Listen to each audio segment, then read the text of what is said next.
The USS Vanguard cut through the void of space, its sleek hull reflecting the distant light of Earth's sun. On the bridge, Commander Ana Reyes stood with her hands clasped behind her back, eyes fixed on the blue-green jewel of humanity's homeworld. Soon, Earth would join the Galactic Council, an alliance spanning 17 star systems and 11 sentient species. The promise of advanced technology, interstellar trade routes, and galactic security hung in the air like a sweet perfume. "Commander," came a voice from behind. Lieutenant Mei Ling, her XO, approached with a datapad. "The diplomatic team is ready for the final briefing." Ana nodded, taking one last look at Earth. "This is history in the making, Mei. After decades of isolation, we're finally taking our place among the stars." "Some would say we're taking a risk," Mei replied, her expression neutral but her tone cautious. "Every great leap requires faith," Ana said. Though a flicker of doubt crossed her mind. They had been negotiating with the Council for years. Yet something about High Commissioner Velos always left her uneasy. His smiles never quite reached his eyes, violet orbs that seemed to calculate with every glance. In the briefing room, diplomat Marcus Hale was reviewing the treaty terms with his team. At 42, Marcus had dedicated his career to this moment, Earth's acceptance into the galactic community. His idealism was infectious, his belief in a united future unwavering. "The signing ceremony will take place on Artemis IV," he explained, gesturing to a holographic map. "Neutral territory has agreed. The Council representatives from all member species will be present." "And the treaty?" Ana asked as she entered. "Finalized last night." Marcus beamed. "Standard protocols for technological exchange, defense cooperation, and cultural preservation." Linguist Dr. Lena Ortiz raised her hand. "I've been reviewing the Council's archival language, Drail. It's odd that certain clauses are written exclusively in it." Marcus waved away her concern. "Ceremonial only. Lena, a tradition to honor the founding species. Our translators have confirmed it mirrors the standard text." Ana studied Dr. Ortiz's troubled expression. "You're not convinced." "Drail is intricate, context-dependent. I'd like more time with the final document." "The ceremony is in 12 hours," Marcus interjected. "The Council has been more than accommodating with our requests for revisions." Ana made a decision. "Dr. Ortiz, continue your analysis right up until the signing. Forward any concerns directly to me." Marcus looked as if he might object, but instead nodded curtly. "Fair enough. But I've worked with these beings for years. They've been nothing but forthright." As the briefing concluded, Ana found herself drawn to the viewport again. The stars seemed to wink at her, secrets of the universe just beyond her grasp. Soon, humanity would have answers to questions they'd pondered since they first looked upward. But at what cost? The neutral planet Artemis IV gleamed like an opal against the black canvas of space. Its crystalline halls had been carved from the planet's natural formations, creating an architecture that seemed both ancient and impossibly advanced. The Earth delegation, led by Ana and Marcus, proceeded through corridors that amplified every footstep into musical notes. High Commissioner Velos greeted them at the entrance to the Grand Assembly, a circular chamber where representatives from across the galaxy gathered in tiered seating. Commander Reyes, Diplomat Hale. Velos extended his slender, six-fingered hand. His skin had a bluish tint that shifted like oil on water. "Earth honors us with its presence today." "The honor is mutual," Marcus replied warmly. "Earth has long awaited this day." Velos's violet eyes flickered briefly to Ana. "Some of your military leaders were hesitant about our proposal. I trust your presence indicates their concerns have been addressed?" "I represent Earth's unified position," Ana stated carefully. "We move forward together." "As it should be," Velos's mouth curved into what might have been a smile. Unity is the Council's foundation. The ceremony commenced with speeches and rituals from each member species. When Earth's turn came, Marcus stepped forward with a ceremonial scroll, a physical copy of the treaty, printed on synthetic paper that would last millennia. "In the name of Earth and all its nations," Marcus began, "we join hands with the galaxy in friendship and mutual respect." As Marcus signed, Anna scanned the chamber. The representatives' faces were impassive, but something in their posture seemed anticipatory. Not celebratory, but watchful, like predators before a strike. Her communicator vibrated softly.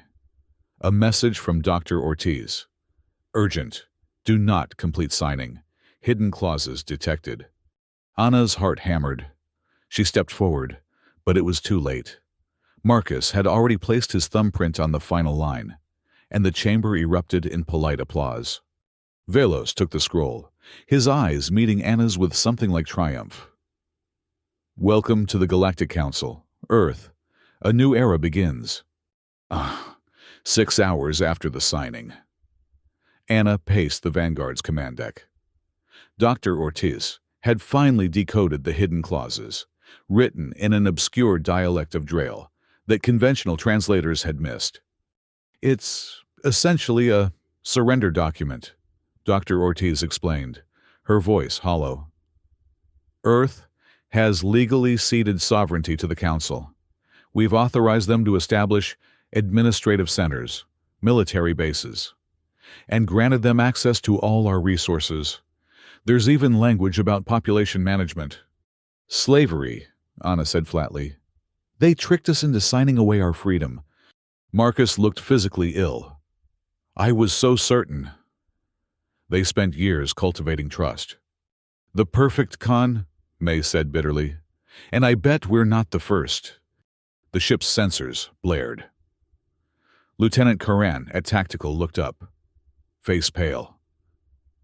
"Commander, multiple vessels emerging from FTL, Council signatures. They're forming a blockade around Earth." Anna's decision was instant. "Battle stations. May, get us out of orbit now." "They outgun us 100 to 1, Karan warned. "We're not fighting. We're running," Anna clarified. "Earth needs to know what's happening." As the Vanguard accelerated away from Earth, a transmission came through. Velos's face appeared on screen, serene as ever. "Commander Reyes, your vessel is departing without authorization. Please return to designated coordinates." "You lied to us?" Anna stated, keeping her voice steady despite her rage. "The treaty was a fraud." Velos's expression didn't change. "The treaty is binding. Earth is now under Council protection. Your military assets will be peacefully integrated into our defense network." "You mean seized?" "Semantics. Commander, return your vessel and you'll be treated with dignity. Resist, and we cannot guarantee your crew's safety." Anna cut the transmission. "May, set course for the Titan outpost, maximum speed." The Vanguard shot forward, its engines straining. Behind them, sleek Council destroyers peeled away from Earth's orbit in pursuit. "They're locking weapons," Karan reported. "Evasive maneuvers," Anna ordered, "and send an encrypted burst transmission to Admiral Terran, code Prometheus." As the ship rocked from near misses, Marcus approached Anna. "What's code Prometheus?" "Contingency plan. Some of us in the military weren't as trusting as our diplomats," she said, her eyes apologetic, but firm. "Admiral Terran has been preparing fallback positions, hidden bases on Mars, the Moon, asteroid belts. If the Council comes as conquerors rather than allies." "You were right," Marcus admitted. "And I was a fool." "We all wanted to believe," Anna said, gripping the command rail as the ship shuddered. "Now we fight." The Vanguard dove into Saturn's rings, using the ice and rock fragments as cover. The Council ships followed cautiously, their superior technology hampered by the unpredictable environment. "We've lost 2 of them in the debris field," Karan reported. 3 more still on our tail. Head for the Titan base, Anna instructed. We need to rendezvous with whatever forces Admiral Terran can muster. The underground command center on Titan had been built years ago, a paranoid precaution that now seemed prescient. Admiral Selena Terran, a veteran of Earth's space conflicts, had activated the facility within minutes of receiving Anna's transmission. When the Vanguard docked, Anna found the base already humming with activity. Military personnel from a dozen nations worked alongside civilian scientists, all united by the sudden threat. "Commander!" Admiral Terran greeted Anna with a firm handshake. In her 60s, with steel-gray hair and eyes that had seen too much conflict, Terran exuded calm authority. "Your warning reached us, just in time. The Council ships are establishing orbital control points around all major Earth cities." "How bad is it?" Anna asked. "They're calling it a peaceful transition of authority. Some governments are cooperating. Others are in chaos. We've managed to evacuate key personnel and resources to our off-world facilities. But Earth itself..." Terran's voice trailed off. "Is effectively occupied," finished Colonel Malik Grant, the Army's strategic planner. Tall and imposing, with dark skin and a closely cropped beard, Grant had been one of the few military leaders who had questioned the Council's intentions from the start.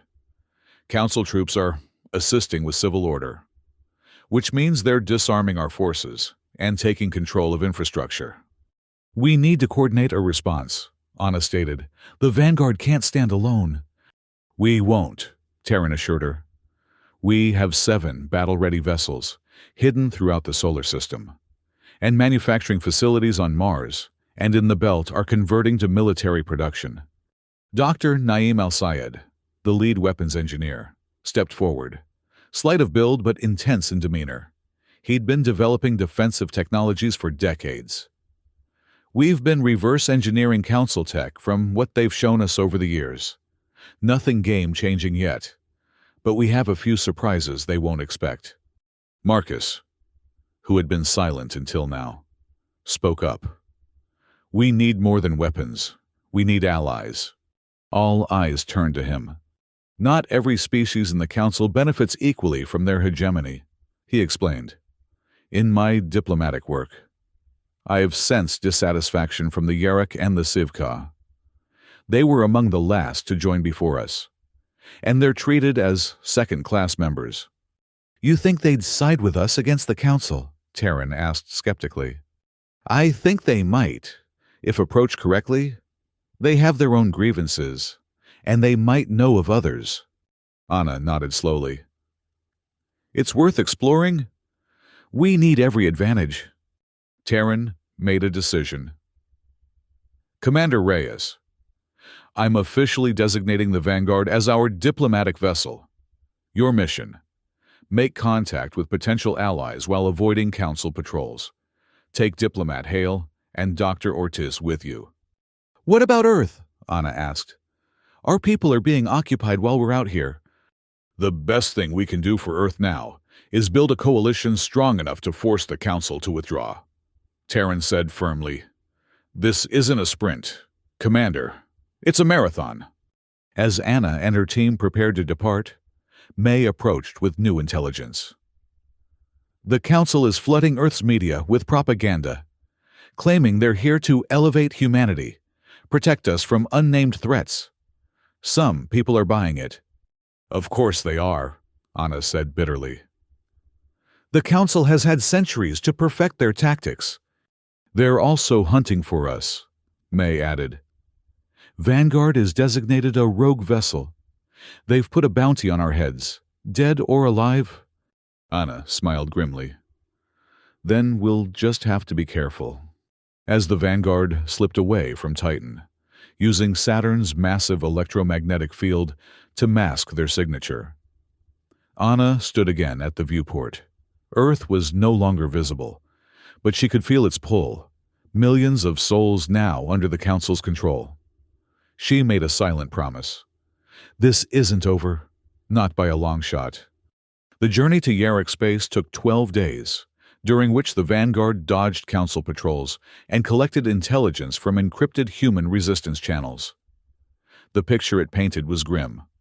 Earth was being systematically subjugated, its resources harvested, its population controlled through a combination of military presence and technological suppression.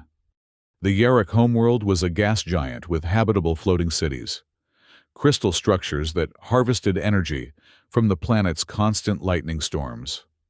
The Yarrick themselves were crystalline beings, silicon-based life forms that communicated through light pulses and vibrational resonances. "How do we even approach them?" May asked, as they entered the outer reaches of the Yarrick system. "Council ships patrol their trade routes." "We don't use the trade routes," Marcus said. "During my diplomatic training, I met a Yarrick envoy who mentioned their shadow paths, gravitational corridors they use to move undetected when necessary. Dr. Ortiz had been working with the ship's computers to map these corridors. I think I've found one. It's unstable, but it should bring us close to their primary city cluster without triggering Council sensors." The Vanguard pitched and rolled as it navigated the invisible path, the ship's structural integrity alarms blaring constantly. When they finally emerged, the gas giant loomed before them, a swirling mass of amber and gold, with crystalline cities glittering like jewels against its clouds. "We're being scanned," Karen reported. "Multiple signatures." "Open a channel," Anna ordered. "Yarrick frequencies only, no Council standard bands." Marcus stepped forward. "I'll speak. I know their greeting protocols." The view screen flickered, and a being of pure crystal appeared, faceted and geometric, with light pulsing through its body in complex patterns. "Vessel of Earth." The translation came through as the Yarrick's vibrations were converted to speech. "You risk much by coming here. The Council has declared your kind in violation of treaty terms." "We were deceived," Marcus replied, performing a series of hand gestures that accompanied his words, part of the Yarrick diplomatic language. "The treaty contained hidden terms. We seek audience with your consensus to share what we have discovered." A long pause followed, during which the Yarrick's internal lights pulsed rapidly. "Approach coordinates are being transmitted." The Yarrick finally responded. "Follow precisely, deviate, and you will be atomized." The transmission ended. "Friendly bunch," May muttered. "They're cautious," Marcus corrected. "The Council monitors everything. By speaking to us at all, they're taking an enormous risk." The city they were directed to was smaller than the others, half hidden in a permanent storm system. As they docked, the Vanguard was enveloped in a crystalline structure that seemed to grow around the ship like a cocoon. "It's a sensor shield," Dr. Ortiz explained. "Quite ingenious. It makes us invisible to Council technology." A delegation of Yarrick met them at the airlock, 7 crystalline beings of varying sizes and colors. Their leader, taller than the others with a deep amber hue, introduced itself as Ambassador Silren. "We have monitored Earth subjugation with concern." Silren's translated voice was surprisingly emotional. "Your experience mirrors our own." 3 centuries passed, in a chamber made entirely of living crystal. The Yarrick showed them historical records, how they too had been tricked into signing away their sovereignty, how their resources had been systematically harvested, their population controlled. "The Council's method is always the same," Silren explained. "Approach with friendship, offer technology and protection, then bind with legal chains." "But your Council members," Anna pointed out. "You have seats in the Assembly." "Seats without voice." Another Yarrick, a blue-tinted being named Kirval, interjected. "We are permitted to exist because our crystalline technology is useful to them, but we are not equals." "How many others?" Marcus asked. "How many species have been subjugated this way?" "All of them," Silren answered. "Some, like the founding species, have become the subjugators. Others, like us, exist in the margins. The Sivka rebelled a century ago and were nearly exterminated. Now they serve as the Council's menial workforce. Anna leaned forward. Would you fight if given the chance? Would you ally with us against the Council? The Yarrick communicated among themselves in rapid light pulses that the translators couldn't follow. Finally, Silrin turned back to them. We cannot fight openly. The Council's weaponry could shatter our cities in moments, but we can offer other assistance. Such as, Anna pressed, technology the Council doesn't know we possess, safe passages through restricted space, and introduction to others who share our dissatisfaction. It was more than Anna had hoped for. When can we meet these others? The Sivka maintain a hidden hive ship in the asteroid belt of this system. We will arrange contact, but be warned, they trust no one, especially those who bear the appearance of the Council's favored species. As they prepared to depart for the Sivka meeting, Dr. Ortiz made a breakthrough with the treaty document. I've deciphered more of the hidden text, she told Anna and Marcus. It's worse than we thought. There are provisions for resource extraction that essentially allow them to strip mine Earth, and clauses about population optimization, relocation of humans to labor camps on resource-rich worlds. Slaves, Anna said, the word bitter in her mouth. They plan to turn us into slaves. Not just labor, Dr. Ortiz continued grimly. There's language about genetic sampling and experimentation. They see us as resources to be harvested, down to our DNA. Marcus's face had gone ashen. I brought this to our people. I advocated for this alliance. You were their instrument, not their architect, Anna said firmly.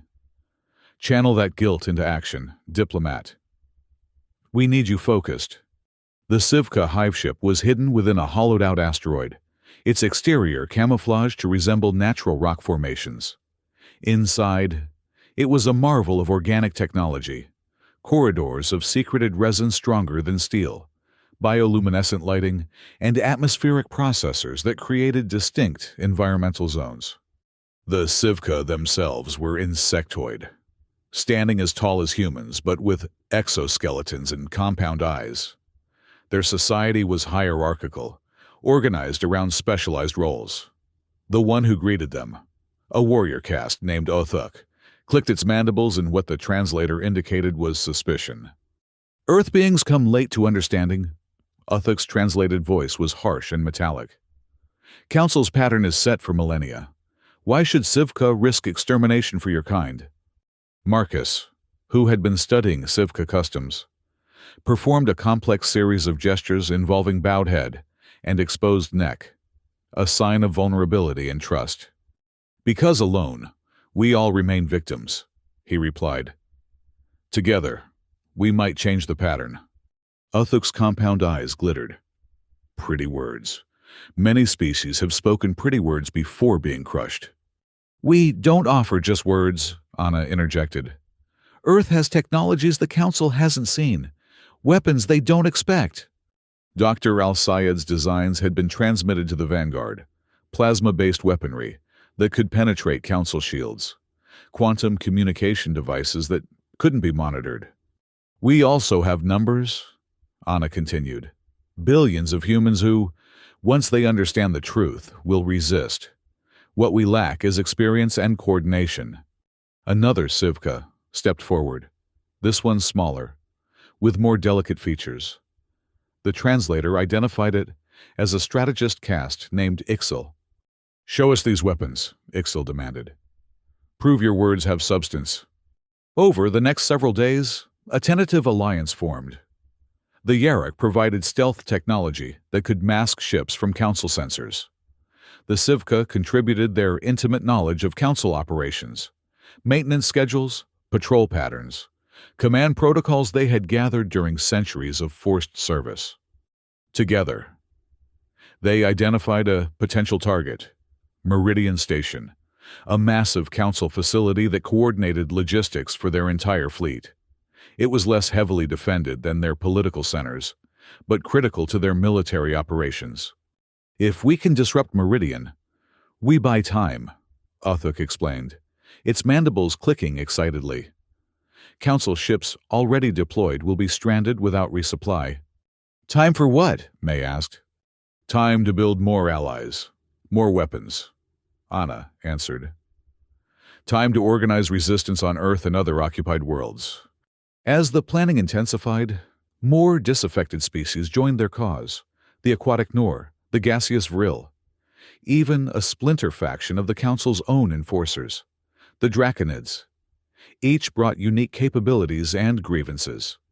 Marcus found himself transformed, his diplomatic skills repurposed for revolution. He moved between species, learning customs, building trust, turning centuries of resentment into focused determination. Anna, meanwhile, worked with military leaders from each species to forge a coherent fighting force. The Vanguard became their mobile command center, retrofitted with technologies from a dozen worlds. Back in the Sol system, Admiral Terran coordinated Earth's resistance. Council control was tightening, but pockets of humans continued to fight, sabotaging occupation forces, hiding refugees, maintaining communication with the growing rebel alliance. Dr. Al-Sayed's weapons proved effective in small skirmishes, allowing resistance fighters to take down Council troops despite their advanced armor. Each small victory fed hope, and hope fed resistance. 3 months after the occupation began, the Allied fleet was ready. 27 ships of various origins, armed with hybrid technologies and crewed by beings united in purpose. They gathered in the shadow of a rogue planet in uncharted space for Anna's final briefing. Meridian Station controls supply lines for 30% of the Council's military. She explained to the assembled commanders.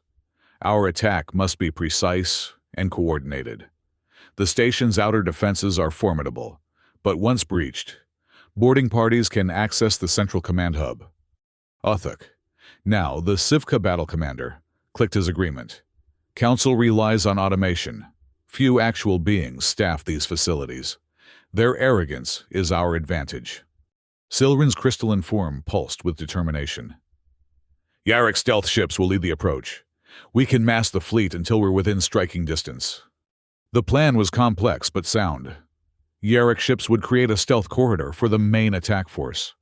Zivka boarding parties would secure entry points. Human and Draconid strike teams would penetrate to the command center. As the commanders dispersed to their vessels, Marcus approached Anna. I should be on one of the boarding parties. Anna frowned. You're a diplomat, not a soldier. I'm the reason Earth fell, he replied, his expression resolute. Let me be part of making it right. After a moment's consideration, Anna nodded. You'll come with my team. We're targeting the central database. We need someone who understands Council protocols. The fleet moved out, sliding through space like ghosts thanks to the Yarrick technology. Meridian Station grew on their view screens, a massive ring structure orbiting a small, artificial sun that powered its operations. No sign they've detected us, May reported from Tactical. Yarrick's screen is holding. All ships in position, Karan added. Boarding teams standing by. Anna took a deep breath. Commence Operation Daybreak.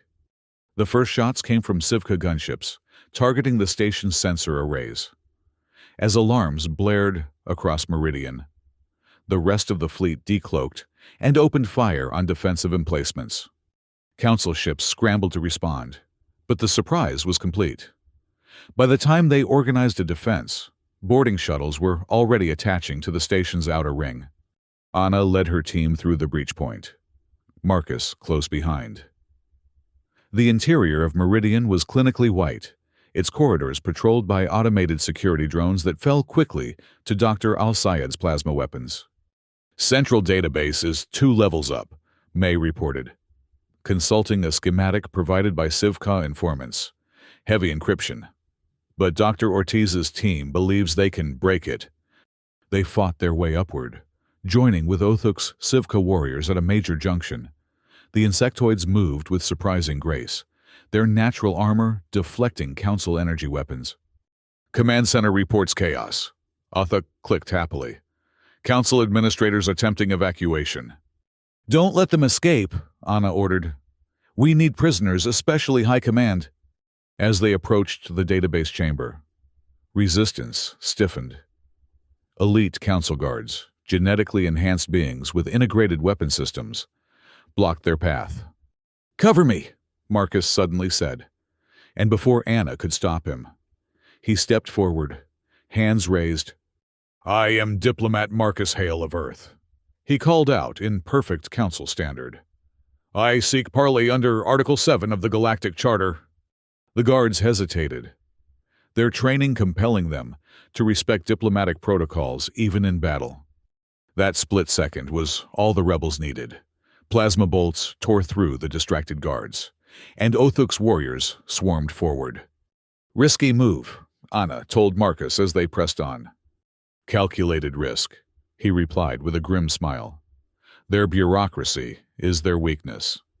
The database chamber was a cathedral-like space dominated by crystalline memory cores, pulsing with light. Dr. Ortiz and her team immediately set to work, connecting their devices to interface nodes. We need 10 minutes, she called out. This contains everything: deployment orders, communication protocols, strategic plans. Hold this position, Anna ordered the combined force. Nothing gets through. The attack had not gone unnoticed at the highest levels of the Council.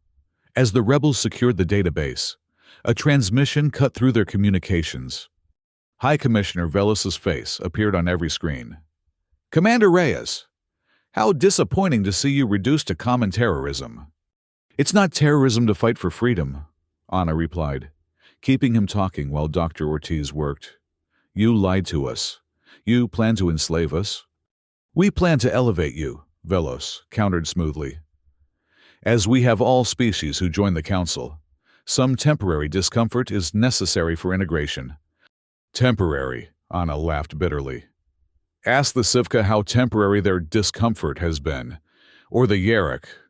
Velos's expression didn't change, but his eyes hardened. Those species proved resistant to proper governance, a flaw your own kind seems to share. No matter. The station you've attacked is already surrounded. Your rebel fleet will be destroyed, and your resistance will become a historical footnote. May checked their tactical display. He's bluffing. Council reinforcements are at least an hour out. Marcus stepped forward. You misjudged us, Commissioner. Not just humans, all the species you've subjugated. We're not footnotes. We're the authors of your downfall. Velos smiled thinly. Brave words from a dead man. The transmission cut off, and immediately the station shuddered. They're overloading the reactor, Dr. Ortiz shouted from the database terminal. Remote self-destruct protocol. How long? Anna demanded. 20 minutes, maybe less. I need more time to complete the download. Anna made a snap decision. May, get everyone back to the ships. Dr. Ortiz, what do you need to finish? Direct access to the primary core. Dr. Ortiz pointed to a sealed door at the far end of the chamber. But the radiation levels in there are already climbing. I'll go, Marcus volunteered. No, Anna began, but Marcus cut her off. I can do this. I understand their systems and get everyone else out. Before she could argue further, the station rocked with a series of explosions. Council counterattack forces had boarded the outer ring. We're out of time, May warned. Othuk's warriors are being pushed back. Anna looked at Marcus, seeing the determination in his eyes. She gave a single, sharp nod. Complete the download, then get out. I will, he promised, though something in his tone told her it was a lie. As Anna led the evacuation, coordinating with the rebel fleet, Marcus and Dr. Ortiz forced their way into the core chamber. The heat was immediate and crushing, the air shimmering with radiation. The download terminal is there. Dr. Ortiz pointed to a console half hidden behind a plasma conduit.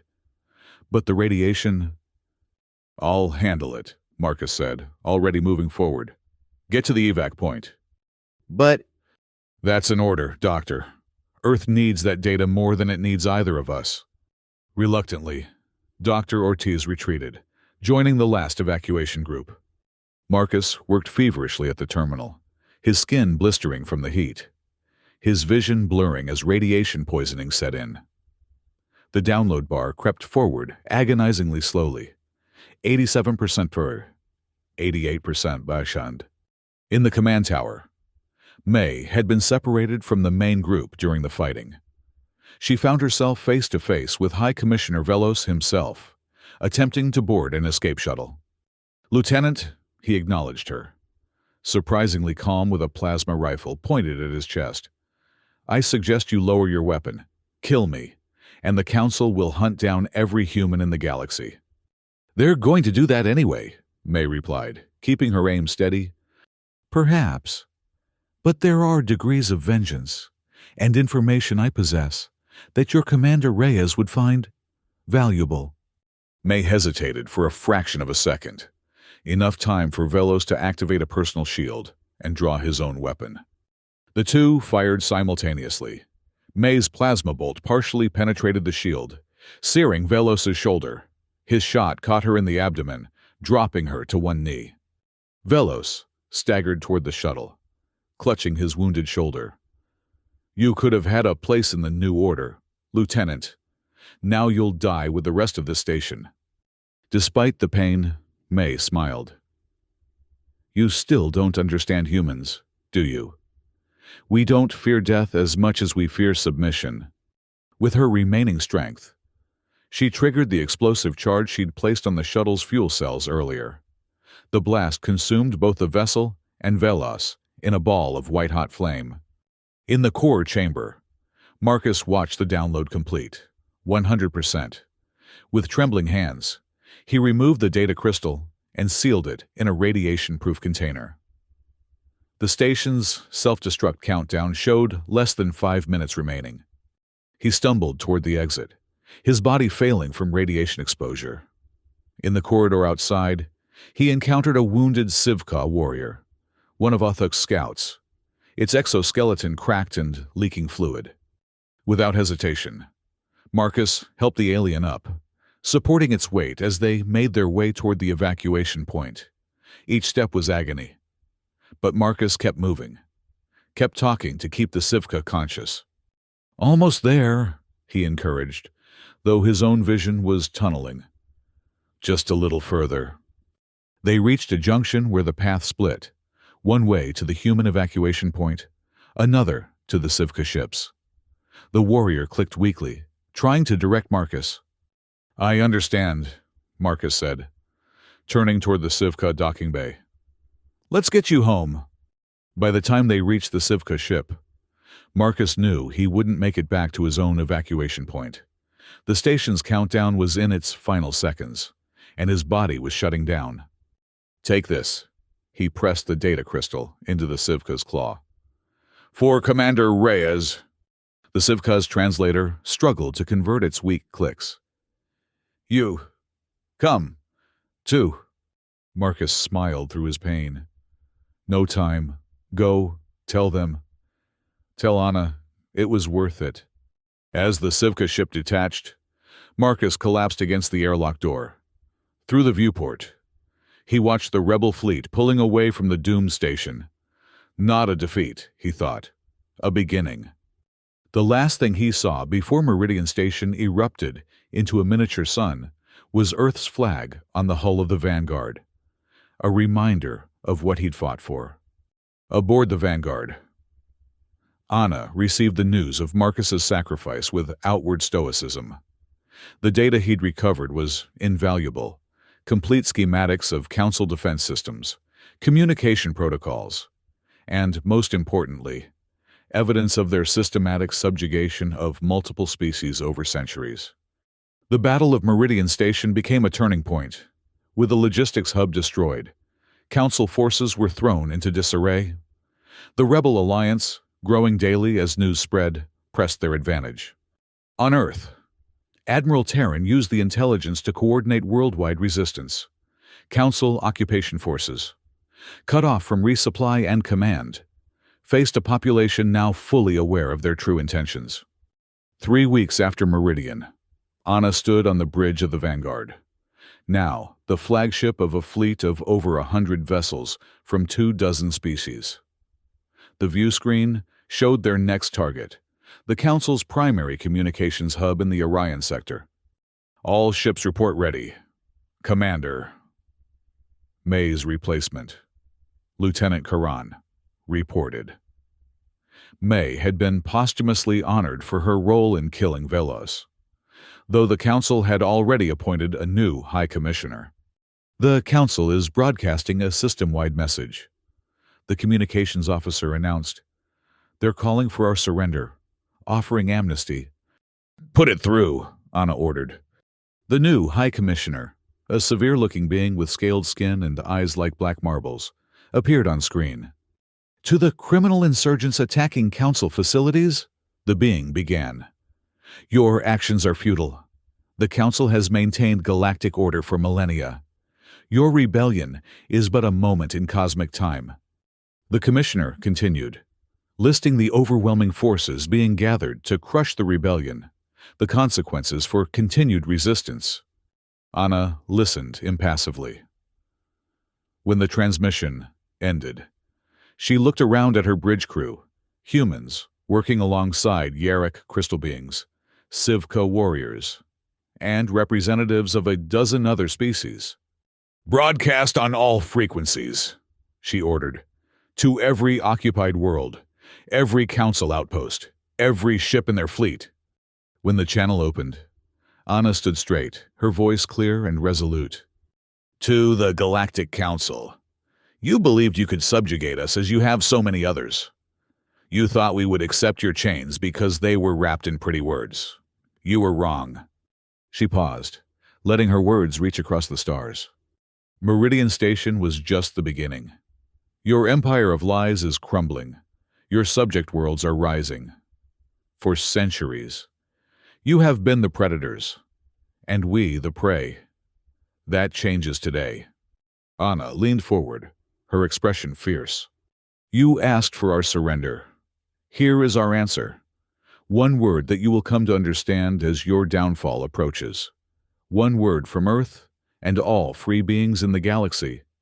She let the silence stretch, then delivered the message that would echo across Council space. "Run!" The transmission cut off, and the rebel fleet moved forward as one, no longer victims, but liberators. On Earth and a dozen other worlds, populations rose up against their occupiers. Council forces, designed for control rather than full-scale war, found themselves fighting enemies on all sides. The Council's hegemony, built on deception and maintained through fear, could not withstand the united resistance of species who had rediscovered their courage. Within 6 months, their control had collapsed on multiple fronts. 1 year after the Battle of Meridian Station, representatives from all the formerly subjugated species gathered on Earth, not in crystal halls or sterile chambers, but in an open-air amphitheater under the stars. Anna, now Admiral Reyes, addressed the assembly. "We did not fight to replace one empire with another. We fought for freedom, the right of all sentient beings to determine their own future." The Commonwealth Charter was signed that day, a true alliance of equals, with safeguards against the concentration of power. The document was written in all member languages, with no hidden clauses, no deception. In the years that followed, Earth and its allies rebuilt what the Council had destroyed. The Commonwealth expanded as more worlds broke free from Council control, until the once mighty Galactic Council controlled only its original core systems. On the 5th anniversary of the Battle of Meridian Station, a memorial was unveiled in what had once been the neutral ground of Artemis IV. At its center stood a simple obelisk bearing the names of those who had given their lives for freedom: Human, Yarrick, Sivka, and many others. Anna, older now, and bearing the scars of many battles, placed her hand on Marcus Hale's name. "We gave them one word," she said softly to the gathered dignitaries. "And they ran." Beside her, Ambassador Silveran's crystalline form pulsed with emotion. "They ran, but not far enough. The last council strongholds have requested Commonwealth membership." "Will we accept them?" asked Othuk, now the Sivka's representative to the Commonwealth Assembly. Anna considered the question carefully. "We'll accept their people, who were as much victims of their leaders as we were, but their system of governance ends today." As the ceremony concluded, Anna looked up at the stars, no longer distant and unreachable, but filled with allies and friends. The promise of unity that had lured Earth into the Council's trap had ultimately been fulfilled, but on humanity's terms, not through submission, but through resistance, not through fear, but through courage, not through deception, but through truth. The galaxy had learned what it meant to face humans betrayed. One word had changed everything. "Run!"